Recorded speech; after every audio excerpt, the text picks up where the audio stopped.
Hi guys, welcome to my channel, and our topic for today is all about World War II Part 2. So let's start. The Allied leaders met at Potsdam in July 1945. President Truman represented the United States, Stalin the Soviet Union, and Churchill and his successor, Clement Attlee, Great Britain, Austria, and Germany. Each would be divided into 4 zones of occupation: Soviet, British, US, and French.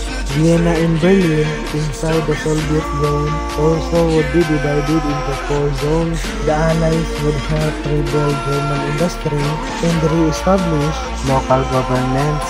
German refugees would be returned to their homes. Poland would retain the German territory it had claimed after the war. Germany would make reparations to all the Allied nations, with the Soviet Union receiving the largest share as the greatest sufferer. The Allied leaders were somewhat suspicious of one another. Stalin did not want the United States imposing a capitalist economy on Germany. On his side, Truman did not want the Soviets to gain too much control over Poland and Eastern Europe. These tensions continued to grow as the time went on. Before long, they would lead the world into the Cold War. So that's all. I hope you learned something new about history. See you.